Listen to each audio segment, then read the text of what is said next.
नमस्कार। पुराने पाप जमा होते होते पाप एक दिन का तो नहीं है। धोखेबाजी, देश को लूटना, ये कांग्रेस 15 अगस्त 1947 से करता आया है। तो पाप जमते जमते कांग्रेस को अब झटके पर झटका।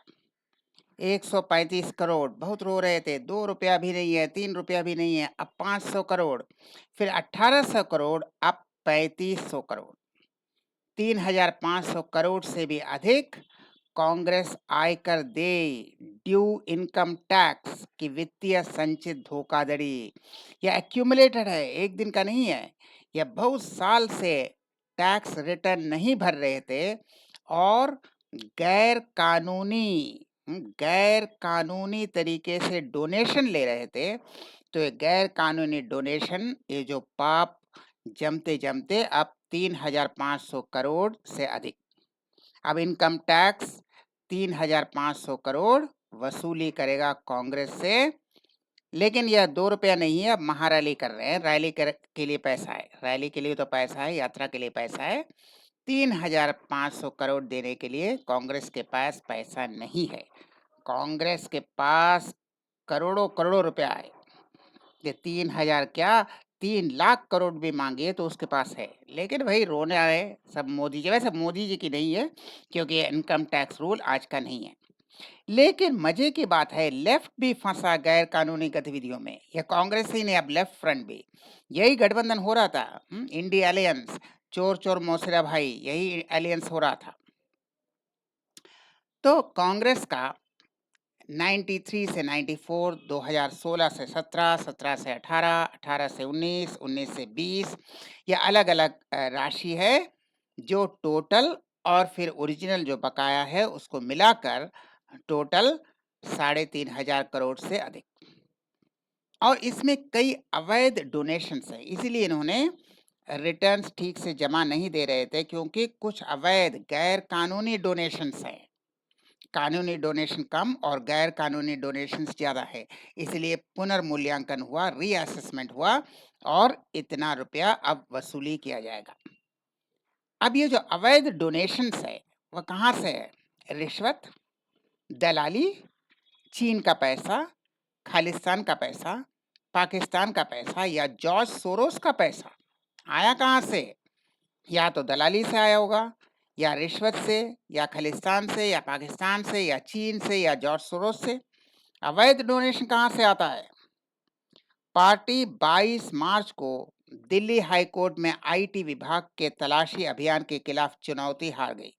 दिल्ली हाई कोर्ट गए थे, यह बहुत अन्याय हो रहा है। दिल्ली हाई कोर्ट ने कहा जो हो रहा है सही है, जो प्रॉब्लम है वह आईटी ट्रिब्यूनल के पास जाओ, हम कुछ नहीं कर सकते, जो हो रहा है ठीक है। क्योंकि वह कानून के मुताबिक है, कोई गैर कानूनी नहीं है। और ये कानून मोदी जी ने नहीं बनाया, यह कांग्रेस का ही बनाया हुआ कानून है। अब गैर कानूनी रिश्वत लेते हैं, दलाली लेते हैं, खालिस्तान और चीन से पैसे लेते हैं, जॉर्ज सोरोस से पैसे लेते हैं, तब तो अब भरना पड़ेगा टैक्स और पेनल्टी। लेकिन कांग्रेस तो खैर चीटिंग करने में बहुत ही निपुण है, यह बहुत दिन से है। लेकिन अब सीपीआई और सीपीआईएम भी, लेफ्ट फ्रंट भी इसी धोखाधड़ी का खुलासा। सीपीआई को पुराने पैन कार्ड का उपयोग करने के लिए, अब पुराना, इनके पास एक नहीं दो दो पैन कार्ड है, एक पुराना है एक नया है। जो पुराना पैन कार्ड जो इनवैलिड हो चुका है उसका उपयोग करने के लिए आयकर विभाग से नोटिस मिला।